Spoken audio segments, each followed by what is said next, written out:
तपाईहरु हेर्दै हुनुहुन्छ good morning Nepal. Good morning Nepal. Good morning Nepal. Good morning नेपालको प्रसारणमा तपाईलाई स्वागत छ।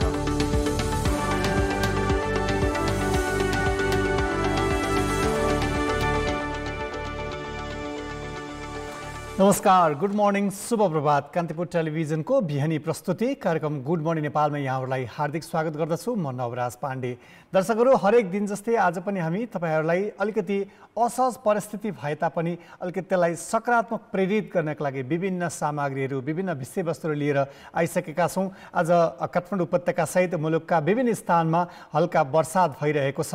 हुन त भारतमा परेको यो आएको चक्रपात ताउतेको प्रभाव नेपालमा पनि परेको छ। अब आज र भोलिसम्म यो वर्षात कायम रहने भनेर जल तथा मौसम पूर्वानुमान महाशाखाले जानकारी पनि गराएको छ। कतिपय क्षेत्रमा हिमपात पर्ने सम्भावना रहेको भनेर पनि भनिएको छ। यस हिसाबले तपाईँ हामीले अपनाउनु पर्ने सजगता अझ बढी गम्भीर भएर अपनाउनु पर्ने अवस्था छ। कहीँ बाहिर जाँदै हुनुहुन्छ, कुनै ठाउँमा अत्यावश्यक काममा जाँदै हुनुहुन्छ भने अलिकति सजगता अपनाउनु पर्यो, सुरक्षा सावधानी अपनाउनु पर्यो। पानी र बर्सातका ती क्षेत्रमा अहिले चाहिँ अलिकति सजिलो पनि भएको छ। कतिपय यहाँको मौसमको पूर्वानुमान जसरी मौसम विभागले गरिरहेको हुन्छ त्यसमा पहिला हामीले धेरै आशंका गर्थ्यौँ। नेपालको मौसम पूर्वानुमान महाशाखाले गरेको अनुमान मिल्दैन भनेर जसरी हामीले टिप्पणी पनि गरिरहेका हुन्थ्यौँ। तर पछिल्लो समय त्यस्तो अवस्था छैन। बिस्तारै विज्ञान र प्रविधिको हामीले पनि त्यसको भरपुर प्रयोग गरिरहेका छौँ। यस्ता खालका कतिपय मौसम पूर्वानुमान महाशाखाले अनुमान गरेको मिल्दै पनि गएको छ। त्यस हिसाबले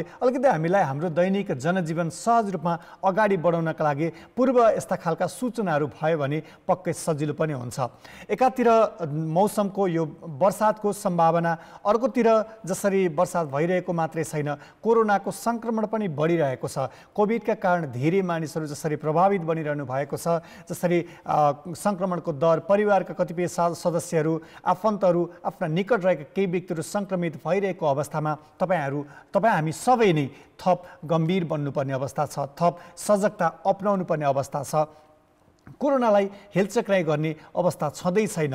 अझ पछिल्लो समय मृत्युको दरहरू पनि बढिरहेका छन्। यस हिसाबले हेर्ने हो भने तपाईँ हामीले अलिकति गम्भीर भएर, अलिकति सजग भएर सावधानी अपनायौँ भने अब धेरै लामो समयभन्दा पनि केही निश्चित समय हामीले यो रोगको, यो खालको परिस्थितिबाट अलिकति जोगिन सक्यौँ भने अलिकति परिस्थिति बिस्तारै सन्तुलित हुँदै जान्छ। अलिकति कोरोनाको सङ्क्रमणको जोखिम घट्दै जान्छ भनेर विभिन्न खालका वैज्ञानिकहरू र स्वास्थ्य क्षेत्रका जानकारहरूले बताइरहेका छन्। यस हिसाबले अबको केही साता अझै हामीले गम्भीरताका साथ स्वास्थ्यको मापदण्ड जुन सरकारले तोकेको छ, स्वास्थ्य तथा जनसङ्ख्या मन्त्रालयले तोकेको छ, यो मापदण्ड पालना गर्नुका साथै सरकारले अहिले उपत्यका सहित देशका विभिन्न स्थानमा जसरी लगाएको निषेधाज्ञा कडाइका साथ पालना गर्न सक्यौँ भने हामी दुःखद समाचारको शिखर जसरी हामी त्यस्तो परिस्थिति नबनोस्, त्यस्तो बन्न पर्दैन भन्ने खालको सजगता अपनाउनका लागि हामी नियमित रूपमा आग्रह पनि गर्दै आएका छौँ। आउनुहोस्, आज पनि माई मर्निङमा हामीले विभिन्न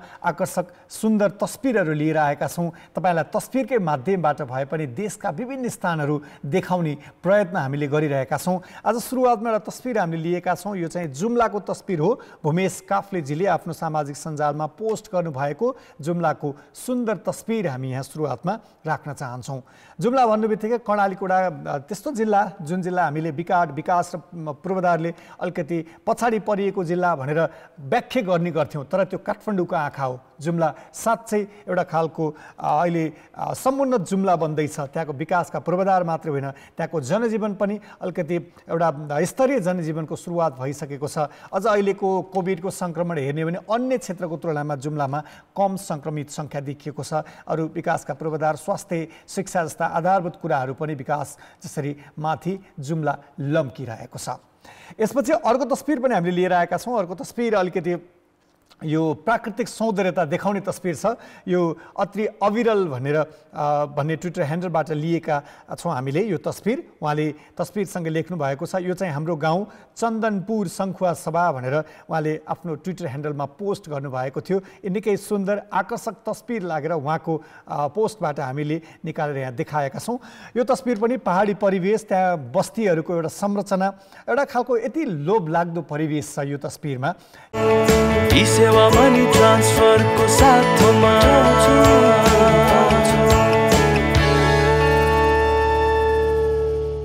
चाहिँ सङ्खुवा सभाको चन्दनपुर भन्ने गाउँको तस्बिर हो र यो अति अविरल भन्ने ट्विटर ह्यान्डलबाट हामीले लिएका थियौँ। यस्तै अर्को तस्बिर पनि यो चाहिँ पहाडी परिवेश त पहाडी परिवेश। अहिलेको परिस्थितिमा जो मान्छे आफ्नो काम वा विभिन्न सिलसिलामा घर बाहिर हुनुहुन्छ, फर्किन नपाएको पीडा पनि यसले झल्काउँछ भने कोरोनाले गर्दा घर जान पाइएन बरै भनेर दिपेन्द्र कुँवरजीले आफ्नो सामाजिक सञ्जालमा पोस्ट गर्नुभएको थियो। आई मिसिङ माई होम भनेर पनि लेख्नु भएको छ। घरमा फुलहरू फुलेका छन्, यो वसन्त ऋतु, फुलहरू फुलिरहेका हुन्छन्। बुवाआमाहरू घरमा छोराछोरीको सुस्वास्थ्य, आफ्नो जुन खालको एउटा हेरचाह गर्ने एउटा अपेक्षा हुन्छ, त्यो परिस्थिति धेरै छोराछोरी जान पाइरहेका छैनन्। तथापि यो मौसम, यो परिवर्तन, यो अलिकति फुलहरूका दृश्यले हामीलाई एउटा नयाँ सञ्चार पनि उजागर गर्ने गर्छ। विभिन्न काम, विभिन्न पेसा, विभिन्न क्षेत्रमा सक्रिय रहने व्यक्तिहरूका लागि आफ्नो घर यति प्यारो हुन्छ, तर घर जाने अनुकूल परिस्थिति छैन। अहिले माया, प्रेम भन्दा पनि सजगता अपनाउनु पर्ने अवस्था छ। धेरै घरमा बुवाआमाहरू एक्लै हुनुहुन्छ होला, छोराछोरीहरू काम र विभिन्न सिलसिलामा घर बाहिर हुनुहुन्छ होला। अहिले स्वस्थ रहने बेला हो, अहिले सुरक्षित रहने बेला हो। जो जहाँ छौँ त्यहीँ रहेर आफू स्वस्थ र सुरक्षित रहौँ भन्ने खालको एउटा सन्देश पनि यो तस्बिरले बोकेको छ।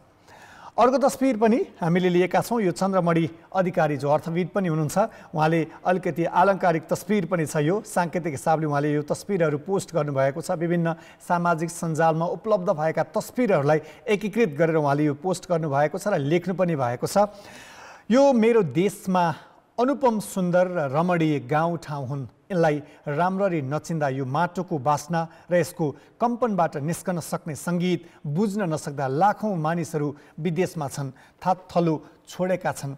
यो तस्बिर एउटा खालको ग्रामीण परिवेश, एउटा परिस्थिति, हाम्रो पहाडी परिवेश र धेरै जनसङ्ख्या, कृषि क्षेत्रमा आश्रित रहेको जनसङ्ख्या र पछिल्लो समय वैदेशिक रोजगारी र विभिन्न प्रयोजनका लागि घर छोड्नु पर्नेहरूको एउटा पीडा, एउटा बाध्यता पनि हो। हाम्रो त्यस्तो परिस्थिति बन्न सकेको छैन जहाँ बसेर, जहाँ रहेर हामीले आर्थिक उपार्जन र अरू विकास र समृद्धिका कुरा जति गर्छौँ, व्यवहारमा त्यो परिस्थिति बन्न सकिरहेको छैन। ती बाध्यताले गर्दाखेरि पनि हामीले आफ्नो जन्मथलो, आफ्नो स्थायी ठेगाना छोडेर अन्य विभिन्न ठाउँमा पुग्नुपर्ने अवस्था रहेको छ।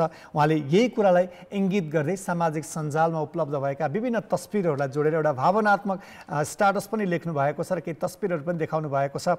उहाँले देखाउनु खोज्नु भएको, उहाँले यो जुन उजागर गर्नु खोज्नु भएको अहिलेको वर्तमान यथार्थ परिस्थिति सम्बन्धित निकायले सुनिदियोस् र सम्बन्धित निकायले सुन्ने मात्रै होइन, धेरै नेपाली छोराछोरीहरू आफ्नै गाउँठाउँमा विकास र समृद्धिको नारा जस्तै व्यवहारमा पनि त्यो खालको परिस्थिति बन्न सकोस् भनेर सन्देश पनि यो स्टाटसले बोकेको छ। त्यो हिसाबले पनि हामीले लिएर यो तस्बिर यहाँ प्रस्तुत गरेका हौँ। तपाईहरूबाट पनि यस्तै निरन्तर, यस्तै सान्दर्भिक, यस्तै जीवन उपयोगी र सन्देशमूलक तस्बिरहरू निरन्तर हामीले अपेक्षा गरिरहेका हुन्छौँ। यसका लागि विभिन्न माध्यमहरूबाट तपाईँहरू हामीसँग जोडिन सक्नुहुन्छ। सामाजिक सञ्जाल चलाउनुहुन्छ भने फेसबुकमा ktv.gmn गएर खोज्नुभयो भने हामीलाई भेट्न सक्नुहुन्छ। कार्यक्रम गुड मर्निङ नेपालको सर्ट फर्ममा पनि हो, तपाईँले स्क्रिनमा पनि देख्न सक्नुहुन्छ। त्यस्तै ट्विटर चलाउनुहुन्छ भने ट्विटरमा पनि @officialgm नेपाल हाम्रो ट्विटर ह्यान्डल रहेको छ। त्यहाँ गएर पनि हामीलाई तपाईँले भेट्न सक्नुहुन्छ। यस्तै राम्रो तस्बिरहरू तपाईँले खिच्नु भएको छ वा तपाईँले देख्नु भएको छ वा तपाईँलाई राम्रो लागेको छ भने पनि हामीलाई पठाइदिनुहोस्। कार्यक्रमका आगामी अङ्कमा हामी त्यसलाई प्रस्तुत गर्दै जानेछौँ। अब यति भन्दै आज अलिकति फरक सन्दर्भ र फरक परिवेशका साथ हामी कुराकानी गर्न गइरहेका छौँ। नेपालमा पछिल्लो समय यो ट्रिपल म्युटेन्ट तेस्रो भेरिएन्ट पनि कोरोनाको सङ्क्रमण देखिएको छ। यसअघि जसरी पहिला देखिएको कोरोनाको त्यसपछि नयाँ भेरिएन्टहरू देखिएका छन्। स्वास्थ्य तथा जनसङ्ख्या मन्त्रालयले मङ्गलबार मात्रै प्रेस विज्ञप्ति जारी गर्दै नेपालमा तेस्रो भेरिएन्ट पनि पत्ता लागेको जानकारी गराएको छ। यो चाहिँ अरू भेरिएन्टको तुलनामा यो तेस्रो भेरिएन्ट अलि बढी सङ्क्रमण दर बढी पनि हुने भएको हुनाले सबै पक्ष, युवा, बालबालिका, वृद्ध, वयस्क सबै उमेर समूहका मानिसहरूमा यसको सङ्क्रमण दर बढिरहेको हुनाले पनि अलिकति सजगता अपनाउनका लागि, सावधानी अपनाउनका लागि सरकारी तहबाट, स्वास्थ्य क्षेत्रका तर्फबाट अपनाउनु पर्ने सावधानी पनि उच्चताका साथ, उच्च प्राथमिकताका साथ अपनाउनु पर्यो। नागरिक स्तरबाट पनि, नागरिक तहबाट पनि यसलाई रोक्नका लागि वा यसको फैलावट नियन्त्रणका लागि व्यक्ति बीच जुन खालको व्यक्तिले अपनाउनु पर्ने सावधानी पनि अलिकति गम्भीर गम्भीरताका साथ अपनाउनु पर्ने परिस्थिति रहेको छ भनेर यो खालको ध्यानाकर्षण स्वास्थ्य तथा जनसङ्ख्या मन्त्रालयले पनि गरेको छ। यही विषयसँग सम्बन्धित रहेर यस्ता खालका अनुसन्धानमा प्रत्यक्ष रूपमा संलग्न रहेको एडिसिडी का डाइरेक्टर डाक्टर कृष्ण प्रसाद पौडेलसँग हामी कुराकानी गर्न गइरहेका छौँ। त्यसअघि अहिलेलाई समय भएको छ ब्रेकपछि फेरि आउँछौँ। कान्तिपुर टेलिभिजन हेरिरहनुहोला।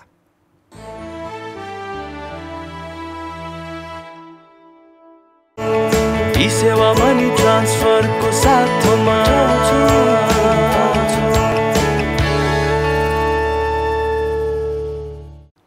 पुनः स्वागत छ। कार्यक्रम गुड मर्निङ नेपालका साथमा हुनुहुन्छ। आज हामी अलिकति नेपालमा देखा परेको तेस्रो भेरिएन्ट र यसको प्रभाव, यसलाई कसरी नियन्त्रण गर्न सकिन्छ वा अलिकति हामीले अपनाउनु पर्ने सावधानीहरू के हुन् भन्ने विषयमा कुराकानी गर्न गइरहेका छौँ। यसका लागि हामीसँग एपिडेमियोलोजी तथा रोग नियन्त्रण महाशाखाका निर्देशक डाक्टर कृष्ण प्रसाद पौडेलसँग हामी कुराकानी गर्न पनि गइरहेका छौँ।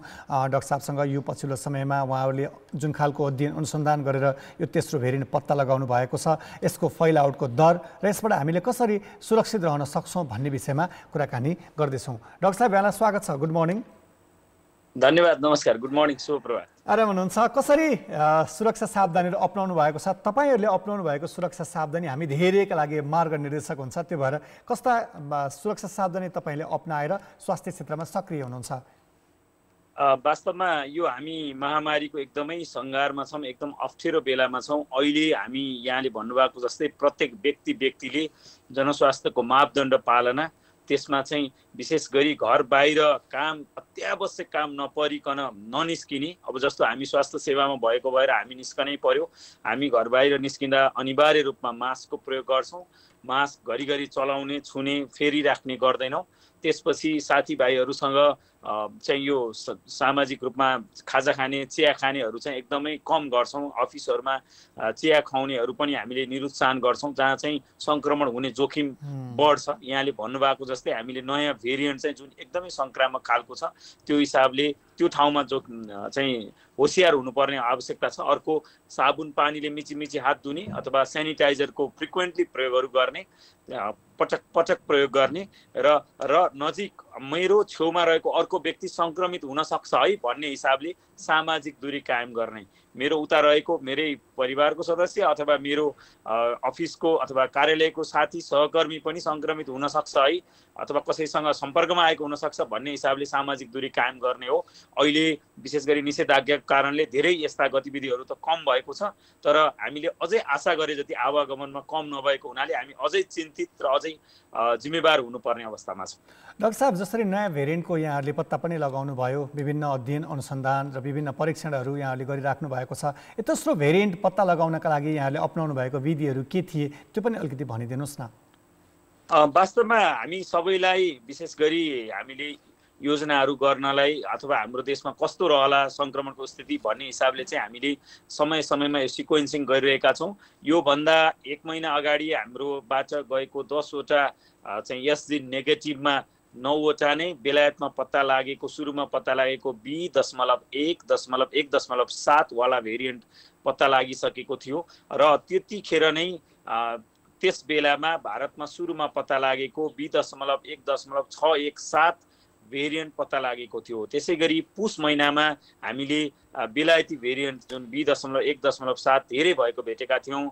अब जसो विगत 4-5 हप्तामा जसरी सङ्क्रमण उच्च दरमा बढ्यो, हामी के कारणले चाहिँ यो यसरी बढेको छ भन्ने हिसाबले हामीले देशका विभिन्न भागहरू, त्यसमा प्रवेश बिन्दुहरू, भारतबाट नेपाल प्रवेश गर्ने प्रवेश बिन्दुहरू, पश्चिमको गड्डा चौकी, पूर्वमा चाहिँ मेचीनगर, पशुपतिनगर लगायतको 6 वर्षदेखि 82 वर्षसम्मको उमेर समूहको विभिन्न 35वटा नमुनाहरू चाहिँ जो कोभिड-19 को पोजिटिभ हुनुहुन्थ्यो उहाँहरूलाई सिक्वेन्सिङ गरेका थियौँ र त्यसमा चाहिँ भारतमा देखिएको जस्तै र अहिले संसारका 31वटा देशहरूभन्दा बढी देशहरूमा पुगिसकेको भनिन्छ B.1.617.2 यो भाइरसको एउटा प्रकार हो। यो सहित हामीमा चाहिँ मुख्य रूपमा यो देखियो र यो सहित हाम्रोमा अहिले 3 थरी भेरिएन्टहरू, सुरुमा आएको हामी वाइल्ड भन्छौँ त्यो भाइरस, त्यसपछि बेलायतमा सुरुमा पत्ता लागेको B.1.7 भेरिएन्ट र अहिले सबैभन्दा बढी रूपमा चाहिँ B.1.617.2 यो लिनिएज भन्छौँ यो 0.2, 0.1, 0.2, 0.3 भन्ने चाहिँ यो बढी देखिएको छ र यो 10 मेमा विश्व स्वास्थ्य सङ्गठनले भेरिएन्ट अफ कन्सर्न भनेर यो विश्वव्यापी चासोको भेरिएन्टको रूपमा लिएको भेरिएन्टको रूपमा दर्ज भएको छ र त्यसलाई चाहिँ हाम्रोमा पनि देखिएको चाहिँ पुष्टि भएको छ। डाक्टर साहब, अब हाम्रो परिवेशमा चाहिँ यसो सङ्क्रमणको दरको निश्चित उमेर समूह अनुसार कस्तो अवस्था रहेको छ? वास्तवमा बढी छ? हजुर, यो सबैभन्दा बढी सङ्क्रमितहरू हाम्रोमा अहिलेको तथ्याङ्कहरूमा चाहिँ 20 देखि 44 वर्षसम्मका हुनुहुन्छ, जो धेरै कामकाजी घरबाट बाहिर जानुपर्ने सेवाका विभिन्न सेवाजन्य पेसाहरूमा स्वास्थ्य कर्मीहरू, सुरक्षाकर्मीहरू, ब्याङ्कमा रहनुभएका कर्मचारीहरू यस्तो चाहिँ बढी देखिनु भएको छ। सुरक्षा गार्ड हाम्रो तथ्याङ्कले विद्यार्थीहरू धेरै सङ्क्रमित देखिनु भएको छ 20 देखि 44 वर्ष उमेर समूहको। र यो नयाँ भेरिएन्ट चाहिँ 6 वर्षदेखि 82 वर्षसम्म देखिएको छ भन्नाको मतलब र पूर्वदेखि पश्चिम प्रदेश नम्बर 1 देखि सेवा मनी ट्रान्सफरको साथमा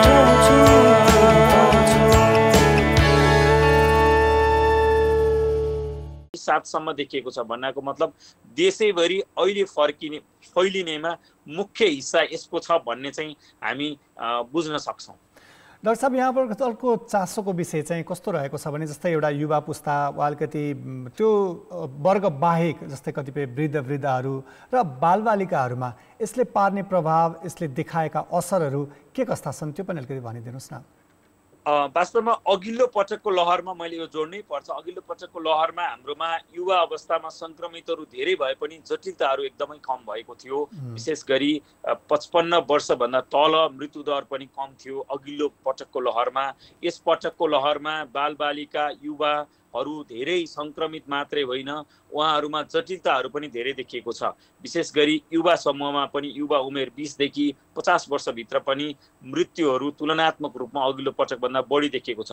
यसमा हामीले सँगसँगै के बुझ्न जरुरी छ भने सङ्क्रमणको दर उच्च रहँदा जटिलता हुने दर पनि बढिरहन्छ र हाम्रो उपलब्ध साधन स्रोत, त्यसमा विशेष गरी उपलब्ध बेडहरू, भेन्टिलेटरहरू, आइसियूहरू, जुन उपचारात्मक सेवा चाहिँ पनि सीमित हुन्छ। हजारौं सङ्क्रमितहरूलाई अस्पताल चाहिने हुँदा स्वास्थ्य सेवालाई जस्तो अप्ठ्यारो पर्छ हामीहरू अहिले भुक्तभोगी नै छौँ, हामी सबैले बुझेका छौँ। अहिले सबैभन्दा बढी चाहिँ युवा अवस्थामा जटिलताहरूका सूचनाहरू धेरै प्राप्त भएका छन्। मृत्युहरू पनि अघिल्लो पटकभन्दा कम उमेरमा, 50 वर्षभन्दा कम उमेरमा धेरै छ। अहिले आइसियूमा अक्सिजन चाहिने, आइसियू चाहिने, भेन्टिलेटर चाहिने युवाहरू पनि हुनुहुन्छ, जुन हाम्रो हिसाबले हाम्रो जनसङ्ख्याको ठुलो हिस्सा यो युवा अवस्थाको जनसङ्ख्या छ। हाम्रो जनसङ्ख्याको पपुलेसन पिरामिड भन्छौँ हामी, त्यसमा हेऱ्यौँ भने बालबालिकाहरू, युवाहरू चाहिँ ठुलो हिस्सामा हुनुहुन्छ। यो समूहलाई बढी असर गर्दा हाम्रो उपलब्ध साधन स्रोतलाई ठुलो भार पर्छ, जुन हामीले अहिले भोगिरहेका छौँ। यस्तो अवस्थामा छौँ। यसैले सबै एकदमै जिम्मेवार, एकदमै सचेत भएर जनस्वास्थ्यको मापदण्ड पालनामा जोड दिनुपर्ने अवस्थामा छौँ। अलिकति बालबालिकाहरूमा यसले अलि बढी असर पार्ने, अब हुन त कतिपय जस्तै अत्यावश्यक सेवामा रहेका व्यक्तिहरू, कतिपय समुदायमा खोपको व्यवस्था पनि गरिएको छ। बालबालिकाहरूलाई अहिलेसम्म खोपको प्रबन्ध जसरी विकसित हुन सकेको छैन। यसले बालबालिकामा अलि बढी असर पार्ने हो यसले? हजुर, यो सबै उमेर समूहमा यसले प्रभाव गारेको छ र बालबालिका यहाँले जोडिहाल्नुभयो। बालबालिकामा जोखिम बढ्ने 1-2टा कारणमा यहाँले भन्नुभएको जस्तै हालको अवस्थामा देशका 74-75 जिल्लामै अहिले निषेधाज्ञा भएको र विद्यालयहरू बन्द रहेको अवस्था छ। त्यो एक हिसाबले बालबालिकालाई सुरक्षित गर्ने हिसाबले राम्रो स्टेप भयो। अघिल्लो महिनामा हामीले हेऱ्यौँ भने बालबालिकाहरू बढी सङ्क्रमित हुनुहुन्थ्यो तुलनात्मक रूपमा। अहिले त्यो बिस्तारै स्थिर हुँदैछ। तर बालबालिकाहरूमा खोपको पहुँच यहाँले भन्नुभएको जस्तै विश्वव्यापी रूपमा नै 18 वर्षभन्दा मुनि खोपको अध्ययन भर्खर सुरु गरिँदैछ केही देशहरूमा। त्यसैले उहाँहरूले यो खोप पाउनु भएको छैन। अन्य उच्च जोखिम समूहले चाहिँ खोप पाउनु भएको छ। विशेष गरी 65 वर्षभन्दा माथिकाले 1 डोज भए पनि पाउनु भएको छ हाम्रै देशमा पनि। त्यो हिसाबले बालबालिकामा अलिकति जोखिम बढी भएको देखिन्छ र सबै बालबालिकादेखि युवाहरूलाई पनि अस्पताल अथवा जटिलताहरू बढी देखिँदाखेरि बालबालिका जो खोप पनि पाएका छैनन् अथवा सङ्क्रमणको जोखिम छ र यहाँले भन्नुभएको जस्तै जो हामी कामकाजी अत्यावश्यक सेवामा रहेका सुरक्षाकर्मी, सञ्चारकर्मी, स्वास्थ्यकर्मी जो जानै पर्ने कार्यालयहरूमा जानुपर्छ, उहाँहरू घरमा आएपछि बालबालिकाहरूसँग एकदमै सुरक्षित रहने गरी र आफ्नो बालबालिकालाई सुरक्षित बनाउने हिसाबले बाहिरबाट लगाएको पोसाकहरू परिवर्तन गरेर नुहाएर हातहरू राम्ररी धोएर मात्रै बालबालिकाको सम्पर्कमा जानुहुन र यदि कसैको शङ्कास्पद व्यक्तिसँग सम्पर्क थियो भने क्वारेन्टाइनमै रहनुहुन। त्यस्तो अवस्थामा घरको अन्य सदस्यहरू हजुरआमा होला, हजुरबुवा होला, बुवा होला अथवा अन्य व्यक्ति होला, आमा होला, जो मिल्ने छ उहाँहरूको संसर्गमा विशेष गरी कलिला बालबालिकाहरूलाई राखिदियौँ भने उहाँहरूलाई जोगाउन चाहिँ सहयोग पुग्छ। यो एकदमै महत्त्वपूर्ण छ। हामी आफू पनि बच्ने र जति सक्दो अरूलाई बचाउनु पर्ने महामारीको अवस्थामा छौँ। डाक्टर साहब, निकै महत्त्वपूर्ण विषयमा जानकारी गराइदिनु भयो। यो समय र यो जानकारीको लागि यहाँलाई धेरै धेरै धन्यवाद। धेरै धन्यवाद। हामी सबै सुरक्षित रहन सकौँ, सबैलाई यो प्रेरणा पनि दियोस्। शुभ दिन सहित धन्यवाद भन्न चाहन्छु। हस्, धन्यवाद। उहाँ हुनुहुन्थ्यो एपिडेमियोलोजी तथा रोग नियन्त्रण महाशाखाका निर्देशक डाक्टर कृष्णप्रसाद पौडेल र उहाँले भन्नुभयो जस्तै अत्यावश्यक सेवा हुन त समग्र बालबालिकाहरूलाई नै बचाउनुपर्छ, तथापि अत्यावश्यक सेवामा रहेका जसरी स्वास्थ्यकर्मी, सुरक्षाकर्मी, सञ्चारकर्मी, वित्तीय क्षेत्र, अरू विभिन्न खालका यो खाद्य सामग्री लगायतका पसल वा यस्ता खालका निजी क्षेत्रमा काम गर्ने जो हुनुहुन्छ उहाँहरूले निकै संवेदनशीलताका साथ अहिलेको स्वास्थ्य मापदण्ड अपनाउनु पर्ने अवस्था देखिन्छ। यो तेस्रो भेरिएन्ट अलि बढी संक्रामक र अलिक यसको फैलावट दर निकै तीव्र गतिमा हुने भएको हुनाले पनि हामीले अपनाउनु पर्ने सावधानीमा अझ बढी गम्भीरताका साथ अपनाउनु पर्ने अवस्था रहेको छ। घरमा रहेका अरू सदस्यहरू, बालबालिकाहरू, वृद्ध बा आमाहरू, उहाँहरू सबैलाई सुरक्षित राख्नका लागि पनि जसरी अघि डाक्टर साहबले पनि जुन खालको सुझाव दिनुभएको थियो ती कुराहरूलाई हामीले एकदम पूर्ण परिपालन गर्नुपर्ने अवस्था रहेको छ।